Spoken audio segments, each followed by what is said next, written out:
오늘 주신 말씀을 가지고 감사의 비밀을 가진 사람, 이런 제목으로 함께 은혜를 나누고자 합니다.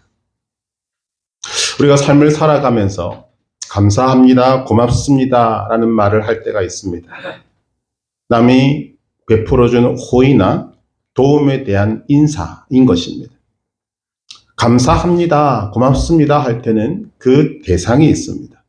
부모님이 되었든 친구가 되었든 호의를 베풀어준 사람이 되었든 도와준 사람이든 감사의 대상이 있는 것입니다. 또한 감사의 내용도 있습니다. 무언가 베풀어준 호의 또는 도움이 있다는 것입니다.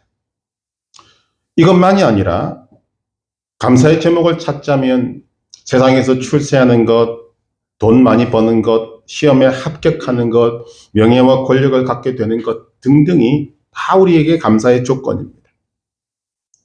그런데 이런 것만 가지고 우리가 감사하게 된다면 문제가 생깁니다.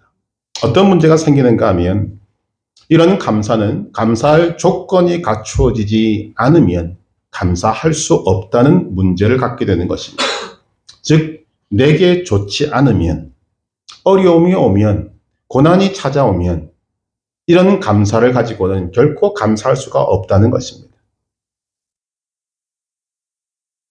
이 말은 이런 감사가 분명히 있으면 좋은 것이지만 근본적인 감사는 될 수 없다는 것입니다. 상황에 따른 감사입니다. 상황이나 조건이 좋으면 감사할 수 있고 나쁘면 감사할 생각조차 할 수 없다는 것입니다. 오늘 말씀에서 사도 바울은 상황에 따라 왔다 갔다 하는 감사가 아닌 근본적인 감사를 드리고 있습니다. 상황이 바뀌어도 조건이 바뀌어도 내가 도움을 받아도 받지 못해도 조건이 갖추어져도 갖추어지지 않아도 이 감사는 변함이 없는 것입니다. 항상 주님께 감사하는 이 마음, 그래서 바울이 우리에게 전한 하나님 말씀 속에 범사에 감사하라. 참 우리에게 부담되는 말씀이지만 그렇게 할 수 있는 근원, 이유에 대해서 오늘 말씀을 밝히고 있는 것입니다. 우선 바울의 감사에 있어서 모든 초점이 어디에 있는가? 그것은 환경이나 조건에 있지 않습니다. 바울의 감사의 초점은 하나님께 있습니다. 주님께 있습니다. 본문에 밝히는 바와 같이 그리스도 예수 우리 주께 그의 감사의 초점이 맞추어져 있습니다. 감사의 초점이 주님께 있다는 것을 나타내는 단어가 긍휼이라는 단어입니다. 13절과 16절 두 번에 걸쳐서 언급하고 있는 이 긍휼. 즉 바울의 감사는 기본적으로 주님의 긍휼하심에 대한 감사입니다. 주님이 긍휼을 베풀어 주시지 않았다면 지금의 나는 존재할 수 없었다. 주님이 긍휼을 베풀어 주시지 않았다면 지금 나는 이미 지옥에 가 있을 사람이다. 이런 고백을 하고 있는 것입니다. 주님과 주님의 긍휼하심을 드러내면서 감사하고 있습니다. 그 감사의 내용이 곧 오늘 우리가 근본적으로 드려야 될 감사인 것입니다. 환경에 따라 좌우되지 않는, 조건에 따라 좌우되지 않는 그런 근본적인 감사를 우리에게 가르쳐주고 있는 것입니다. 바울이 감사하는 것이 무엇입니까? 첫 번째로 그는 구원에 대해서 감사합니다. 감사가 나오면 틀림없습니다. 첫 번째는 무조건 구원입니다. 우리 15절 함께 읽겠습니다. 미쁘다 모든 사람이 받을 만한 이 말이여 그리스도 예수께서 죄인을 구원하시려고 세상에 임하셨다 하였도다 죄인 중에 내가 괴순이라. 주님의 긍휼하심이 바울에게는 구원으로 임했습니다. 바울은 주님의 긍휼하심을 잊기 전에 비방자요, 박해자요, 폭행자였습니다. 자신의 고백입니다. 그리고 자신의 삶이 그 말을 뒷받침해 주고 있습니다. 그런데 비방자요, 박해자요, 폭행자인 이 문제보다 더 큰 문제는 그런 일들이 죄가 된다는 것을 몰랐다는 것입니다. 13절에 보니까 내가 믿지 아니할 때에 알지 못하고 행하였습니다. 죄를 지으면서도 죄인인 줄도 모르는 불쌍한 인생이다. 자신의 고백입니다. 우리는 죄를 지을 때 죄 짓는다는 거 압니다. 대부분은 다 압니다. 그런데 죄를 지으면서도 그것이 죄인 줄 모른다면 이것은 심각한 문제가 되는 것입니다. 그런 사람에게 주님의 긍휼하심이 임하게 되었습니다. 주님의 긍휼하심이 비방자요, 박해자요, 폭행자였던 바울에게 임하게 되었을 때 그가 깨달은 것이 무엇인가? 아, 내가 죄인이구나. 그것도 죄인 중에 내가 괴수구나 라는 것을 깨닫게 됩니다. 건강한 자에게는 의사가 쓸데없고 병든 자에게라 쓸데있나니 라는 예수님의 말씀처럼 자신이 얼마나 큰 죄인인지를 그때야 알게 되었습니다. 이것이 주님의 긍휼하심의 놀라운 능력입니다. 로마서 5장 10절에서 바울은 이런 고백을 합니다. 그러나 죄가 더한 곳에 은혜가 넘쳤나니. 오늘 이 바울이 자신을 향하여서 내가 죄인 중에 괴수다라고 말하는 것은 이유가 있는 것입니다. 자신이 바라볼 때 주님의 긍휼이 임하니까 자신보다 더 큰 죄를 지은 사람이 눈에 보이지 않습니다. 세상의 모든 사람들 다 통틀어도 죄인 중에 괴수는 자기 자신이다 라고 고백할 수밖에 없는 것입니다. 그런 사람에게 주님의 긍휼하심이 임했습니다. 죄인임을 알게 되었습니다. 그리고 그에게 구원이 임하게 되었습니다. 구원이 임하고 그는 완전히 새로운 사람이 되었습니다. 그래서 감사하는 것입니다. 구원에 대해서 감사합니다. 그러나 바울의 감사는 그것으로 끝나지 않습니다. 주님의 긍휼하심으로 죄인인 자신이 구원받았을 뿐만 아니라 그에게 하나님은 능력도 주시고 직분도 주셔서 주님의 일을 감당케 하셨다는 것입니다. 12절 같이 한번 읽어보십시다. 나를 능하게 하신 그리스도 예수 우리 주께 내가 감사함은 나를 충성되이 여겨 내게 직분을 맡기심이니. 죽이신다 해도 할 말이 없는 죄인인데 구원 받게 하신 것뿐만 아니라 능력과 직분까지 주시니 주님께 감사하지 않을 수가 없었다는 것입니다. 이 감사가 근본적인 감사입니다. 환경에 따라 흔들리는 감사가 아니라 어떤 상황에도 흔들릴 수 없는 감사인 것입니다. 즉 항상 감사할 수밖에 없는 감사입니다.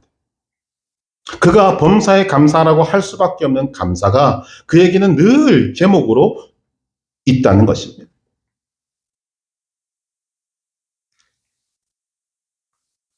바울은 자신이 어떤 사람인가 하는 것을 너무나도 분명히 알았습니다. 죄인 중에 괴순이라는 고백은 진실된 고백으로 보입니다. 이 고백의 내용은 자신 같은 사람을 변화시키는 것이 얼마나 어려운가 하는 것을 안다는 것입니다. 그런데 하나님은 그 어려운 일을 능히 하시더라는 것입니다. 그 방법을 짤막하게 소개하고 있습니다. 어떻게 합니까? 16절 같이 읽어보십시다. 그러나 내가 긍휼을 입은 까닭은 예수 그리스도께서 내게 먼저 일체 오래 참으심을 보이사. 아멘. 여러분, 이 말씀이 여러분들에게 깊이 박히기를 원합니다. 예수 그리스도께서 내게 먼저 일체 오래 참아 주셨기 때문에 바울이 구원받을 수 있었습니다.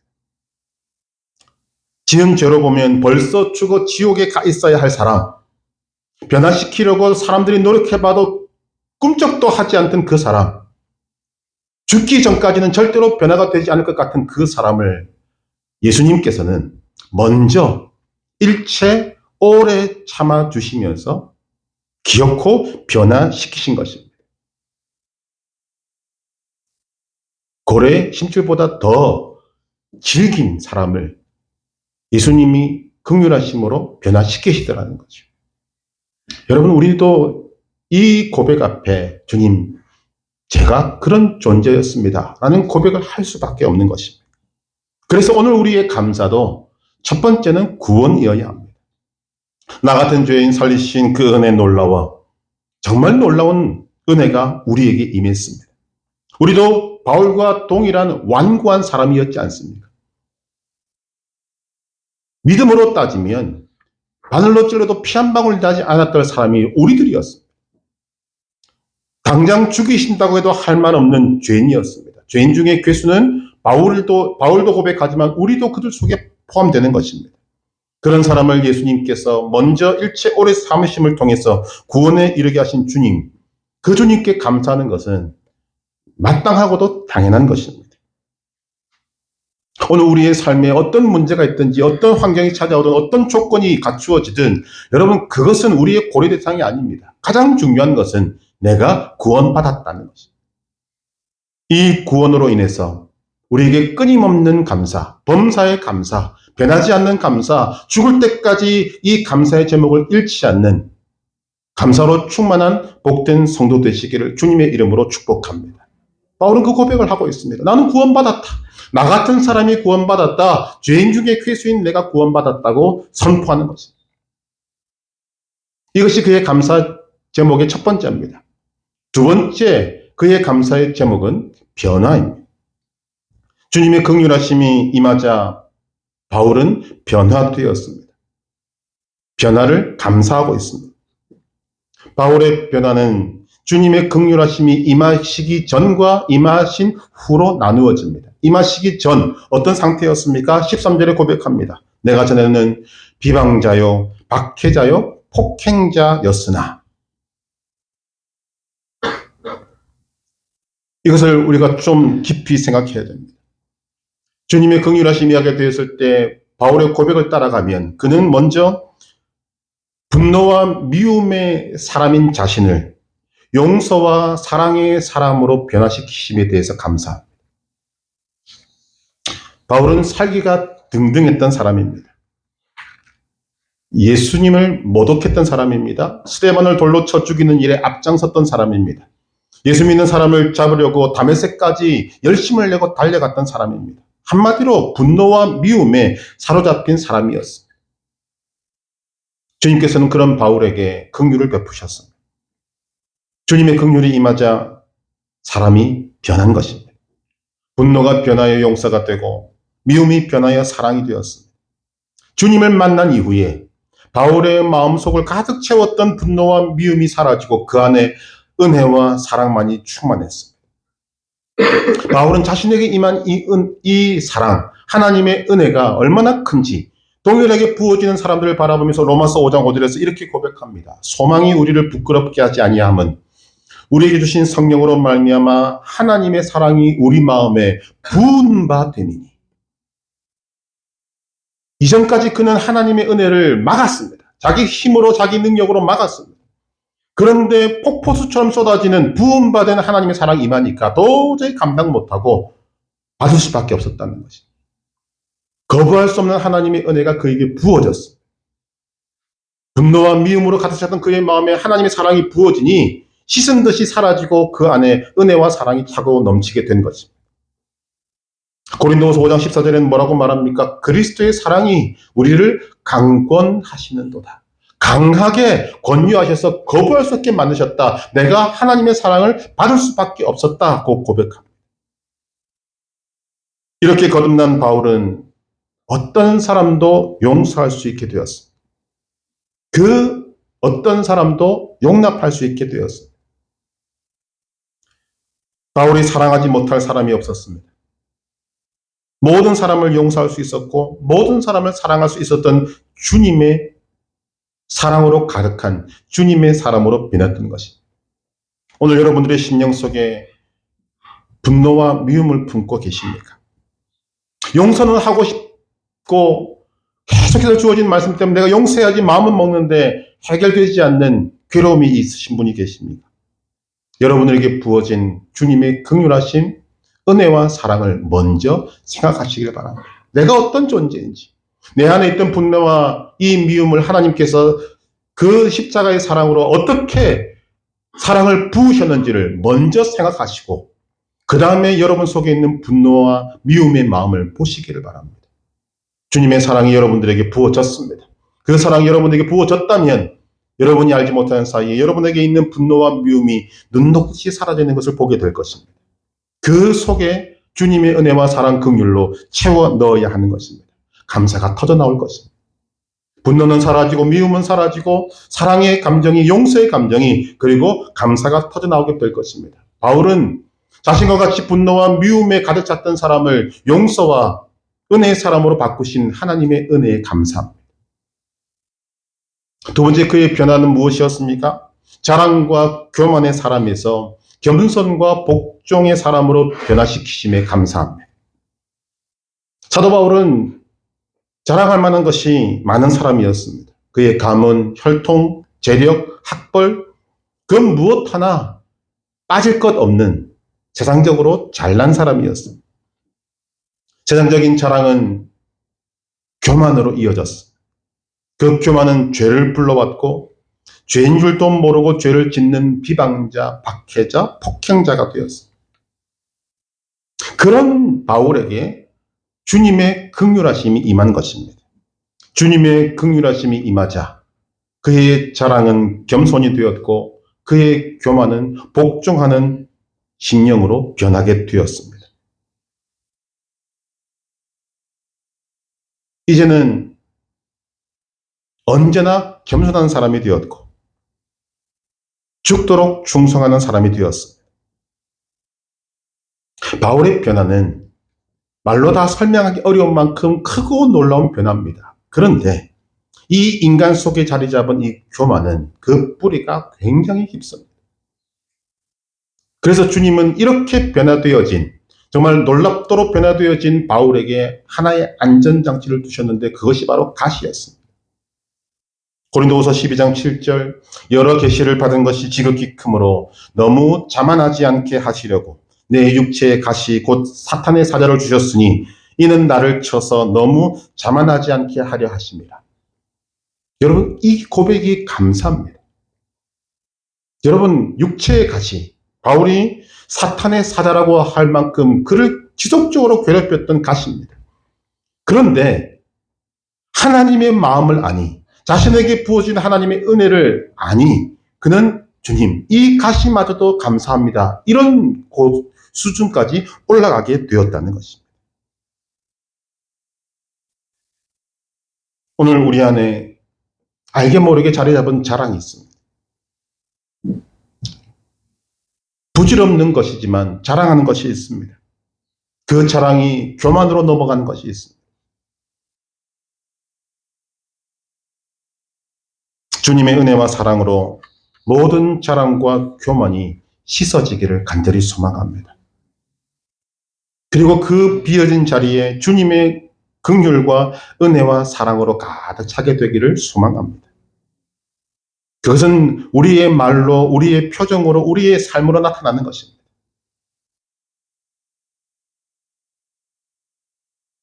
바울은 자랑과 교만의 자신을 겸손과 복종의 사람으로 만드주신 하나님의 긍휼을 감사하며 찬양하고 있습니다. 오늘 우리의 감사도 여기에 미치기를 간절히 소망합니다. 또한 바울에게 일어났던 변화가 무엇인가 하면 그는 고통을 주던 사람에서 고난을 감내하는 사람으로 변화시켜 주심에 감사합니다. 사도 바울은 다른 사람들에게 고통을 주던 사람이었습니다. 그런데 주님의 긍휼은 그런 사람을 부르셔서 긍휼을 베푸시고 새 사람, 이제는 고난을 감내할 수 있는 그런 사람으로 만들어 주셨다는 것입니다. 사도 바울의 고백을 따르면 자신은 고통만 안겨드렸는데, 사람들에게 고통만 주었는데, 그래서 죽어 마땅한 자였는데 자신과 같은 죄인을 주님께서 먼저 일체 오래 참아주심으로 긍휼과 은혜와 사랑을 베푸셔서 나를 이렇게 변화시켜 주심에 대한 감사를 드립니다. 베푸신 은혜와 사랑이 너무 커서 이제는 어떻게 갚아야 할까를 고민하게 되는 것입니다. 그리고 그 고민의 결론이 무엇인가? 주님의 고난에 동참해야겠다. 고난에 참여하는 길을 선택하게 됩니다. 빌립보서 3장 10절, 내가 그리스도와 그 부활의 권능과 그 고난에 참여함을 알고자 하여. 골로새서 1장 24절, 내가 이제 너희를 위하여 받는 괴로움을 기뻐하고 그리스도의 남은 고난을 그의 몸된 교회를 위하여 내 육체에 채우노라. 대단한 말입니다. 소위 말하는 사서 고생하겠다는 것입니다. 나의 의지를 가지고 주님이 당하셔야 될 그 고난 속으로 나도 들어가겠다는 것입니다. 고통을 주던 사람에서 고난을 감내하는 사람으로 변화된 것입니다. 여러분, 우리는 연약한 인생들입니다. 그런데 연약한 인생인데 우리도 때로는 남에게 고통을 주는 사람이 되어 있는 경우를 보게 됩니다. 다른 사람이 아니라 바로 나가 그런 존재라는 거죠. 우리는 말로, 행동으로, 분위기로 사람들에게 고통을 줄 때가 있습니다. 여러분은 고통을 주는 사람이십니까? 아니면 고난을 감내하는 사람이십니까? 주님께 감사하는 이유가 무엇입니까? 고통을 주던 사람, 사람을 죽이는 일에까지 동참했던 그 사람, 더 많은 사람들에게 고통을 주기 위해서 먼 곳까지 달려갔던 그 사람을 변화시켜서 주님의 고난에 동참하고 고난을 감내한 사람으로 만들어주신 주님의 그 긍휼하심, 은혜와 사랑을 바울은 감사하지 않고는 견딜 수가 없는 것입니다.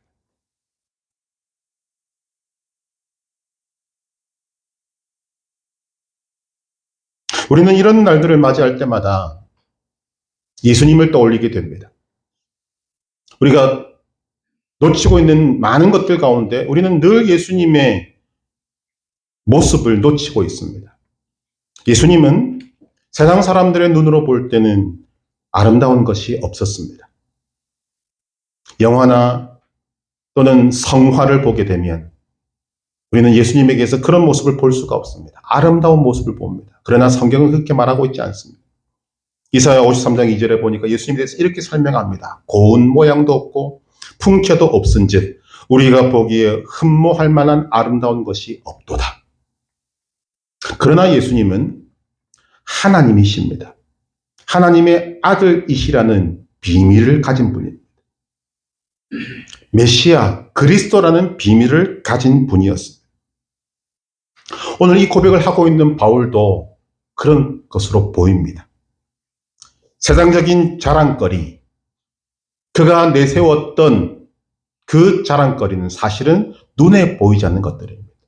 가문, 혈통, 지식, 눈에 보입니까? 안 보이지 않습니까? 그러나 그것이 그의 자랑거리였습니다.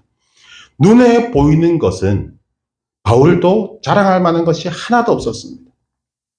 정확한 것은 알 수 없지만 이런 표현이 성경에 기록됩니다. 고린도후서 10장 10절에 보니까 그들의 말이, 사람들이 뭐라고 말하는가 바울에 대해서, 그의 편지들은 무게가 있고 힘이 있으나, 이해가 되시죠? 그런데 그 다음 말, 그가 몸으로 대할 때는 약하고 그 말도 시원하지 않다 하니. 그러니까 몸이 우리가 바라보기 아름다운 것이 없다는 것입니다. 흠모할 만한 것도 없다는 것입니다. 또 말도 시원찮았다는 것입니다. 그런 사람이 바울이었습니다. 외모만 보면 그렇다는 거지요. 그런데 더 기가 막힌 것은 바울의 일생을 보면 우리는 눈을 돌리고 싶습니다. 왜? 바울의 인생은 불행의 연속으로 보입니다. 바울 스스로 고백하지 않습니까? 고린도후서 11장 23절 이하에서 정리하면 이런 것입니다. 여러 번 옥에 갇히고 죽을 만큼 매를 맞고 또 맞고 돌에 맞고 파선하고 굶주림과 배고픔과 추위에 맨날 며칠을 보내고 그의 삶을 바라보면 정말 이 길을 과연 우리가 따라갈 수 있을까 싶을 정도로 고난의 연속입니다. 불행의 연속입니다. 그러나 사도 바울은 기쁨과 감사로 충만했습니다. 그는 감사의 비밀을 가진 사람이었습니다. 엄청난 고난 속에 있었지만 그 엄청난 고난보다 더 큰 감사로 고난을 덮어버렸습니다. 엄청난 어려움을 겪었지만 그 속에서 뿜어져 나오는 넘치는 기쁨으로 그 어려움을 덮어버렸습니다. 바울 속에 있는 기쁨과 감사는 세상 어떤 것도 건드릴 수 없는 것이었습니다. 바울은 자신 속에 주님의 긍휼하심으로 부어주신 이 기쁨과 감사로 고난과 어려움을 그냥 이겨내버린 거예요. 오늘 말씀에도 뭐라고 고백합니까? 14절 같이 읽겠습니다. 우리 주의 은혜가 그리스도 예수 안에 있는 믿음과 사랑과 함께 넘치도록 풍성하였도다. 여러분, 오늘 우리에게 임한 주님의 은혜가 넘치도록 풍성하였다는 것입니다. 바울에게 임하여서 넘치도록 풍성한 그 은혜로 말미암아 자신이 모든 고난과 어려움을 이기고도 남을 만한 삶을 살았던 것처럼 바울과 함께 믿음의 길을 걸어가는 모든 사람들에게 임한 주님의 은혜도 넘치도록 풍성하다는 것입니다. 넉넉히 이길 수 있다는 것입니다. 오늘 우리가 이런 감사의 제목을 놓쳐버리니까 우리의 삶은 바울보다 분명히 어렵지 않음에도 불구하고 늘 어렵습니다. 늘 고통스럽습니다. 왜 나는 고통 속에서 헤어나오지 못할까? 왜 나는 어려움 속에서 헤어나오지 못할까? 여러분, 꿈 깨셔야 합니다. 조금 이따가도 우리가 말씀을 나누겠습니다만 우리에게 다가오는 고난과 어려움은 끝나지 않습니다. 그러나 바울에게 임한 기쁨, 넘치도록 풍성히 임한 주님의 긍휼은 그 고난과 어려움을 이겨내는 것입니다. 이기도록 우리에게 힘과 능력이 되는 것입니다.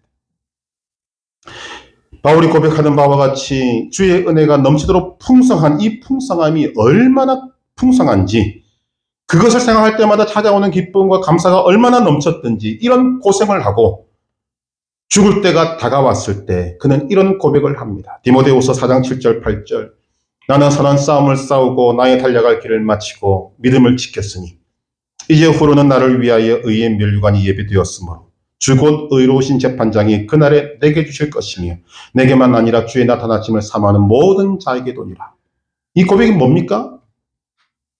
내가 달려가겠다는 것입니다. 고난을 향해서 뛰어들겠다는 것입니다.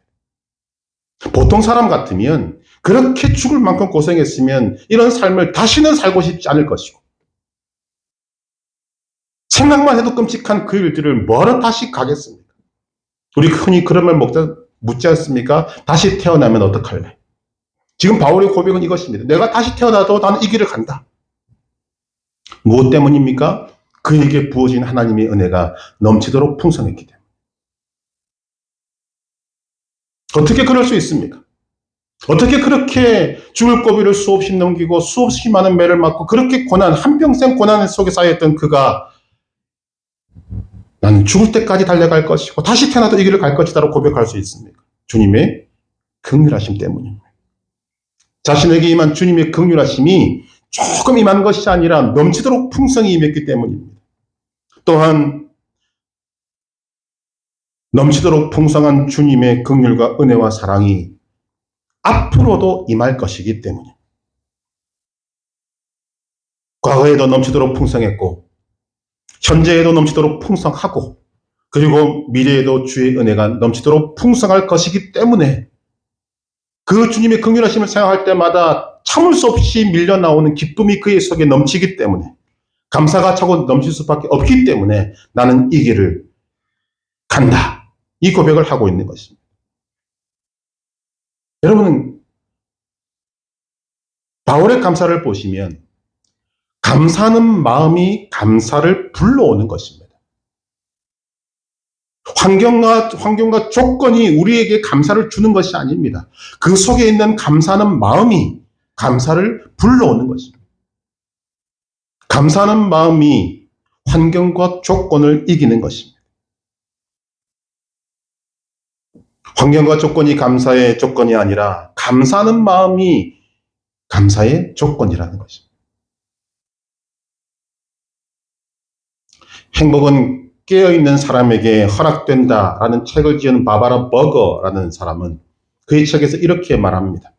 감사하는 마음은 당신에게 주어진 생득권이다. 선천적으로 가진 권리다라고 말합니다. 바울의 고백을 가지고 말씀을 드리면 이런 것입니다. 바울은 과거에 비방자요, 박해자요, 폭행자였습니다. 그에게는 생득권이 무엇인가? 분노와 미움이었고 고통을 주는 것을 즐기던 것이 그에게는 생득권이었습니다. 그러나 주님의 긍휼하심 임하게 되었을 때 그는 새 사람이 되었습니다. 그리스도인이 되었고 하나님의 자녀가 되었습니다. 새롭게 태어났습니다. 그런 새롭게 태어난 그에게 생득권이 무엇인가? 감사하는 마음이라는 거죠. 선천적으로 그리스도인은 감사하는 마음을 가지고 태어난 것입니다. 그렇다면 이제는 그 권리를 써야 한다는 거죠. 어떤 작가는 자신의 지은 글에서 이렇게 고백합니다. 감사는 내 영혼의 호흡입니다. 그래서 이 작가는 문제나 고난이나 시련이나 아픔이나 상처로 가슴이 탁탁 막힐 때, 정말 앞이 캄캄할 때, 그때도 자동 반사적으로 감사의 이유를 찾는다고 합니다.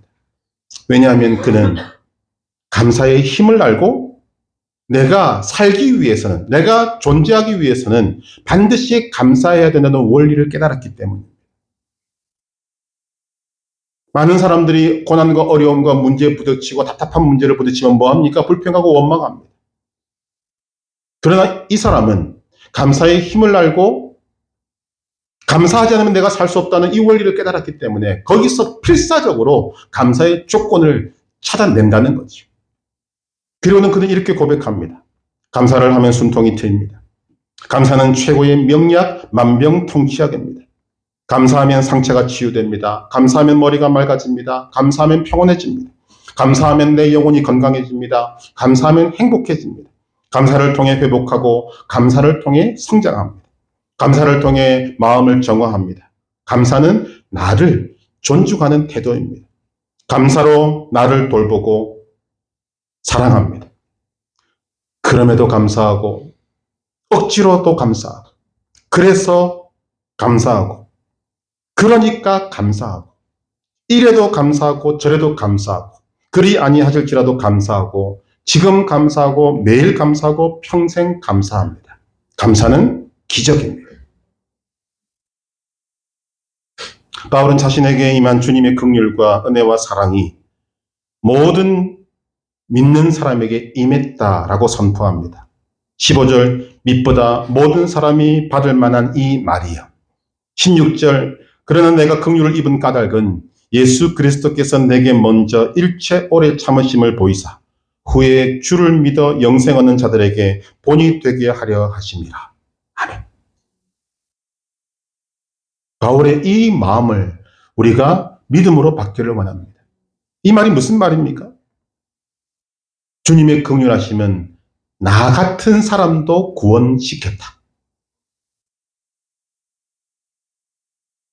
비방자요, 박해자요, 폭행자였던 나 같은 사람도 주님의 은혜와 사랑은 변화시켰다. 죄인 중에 괴수인 나도 변화시켰다. 후에 주를 믿어 영생 얻는 자들에게 본이 되게 하려 하심이라. 의심이 되면 나를 보라는 것입니다.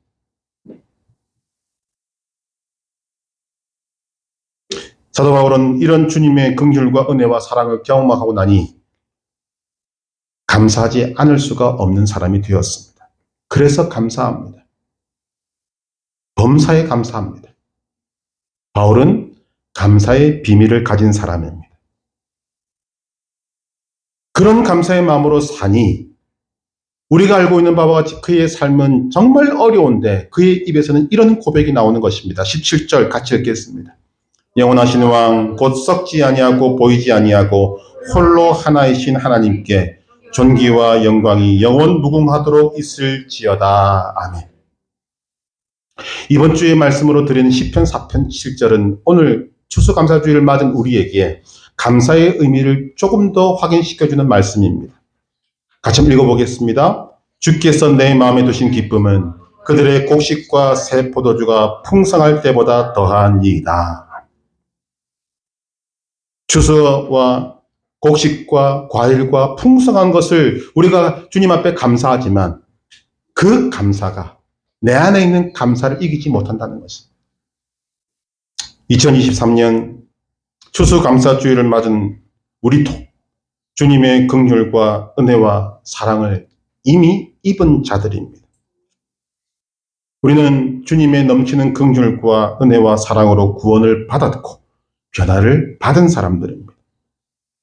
곡식과 새 포도주가 풍성할 때보다 더한 기쁨과 감사의 비밀을 가진 사람들입니다. 서양 사람들은 여러분을 바라볼 때마다 사모할 만한 것도 없고 흠모할 만한 것도 없는 사람으로 볼 수 있을 것입니다. 그러나 여러분 개의치 마십시오. 우리는 감사의 비밀을 가진 사람입니다. 우리 안에 하나님이 계십니다. 우리 안에 주님이 계십니다. 우리 안에 성령 하나님이 계십니다. 누구보다 감사를 넘치게 드려야 할 자들이 바로 우리들입니다. 감사의 비밀을 가진 사람들입니다. 이제 우리에게 더 이상 범사에 감사라는 말씀이 부담스럽지 않고, 주님 당연합니다. 범사에 감사하는 것은 내게 주어진 생득권입니다. 주님 이 권리를 사용하겠습니다. 이렇게 고백하며 감사하는 사람이 오늘 저와 여러분들이어야 한다는 것을 말씀은 우리에게 전해주고 있습니다. 주님의 긍휼하심으로 인해 넘치는 감사의 비밀을 가진 사람들로 범사에 감사하며 하나님께 영광 돌리는 복된 성도 되시기를 주님의 이름으로 축복합니다.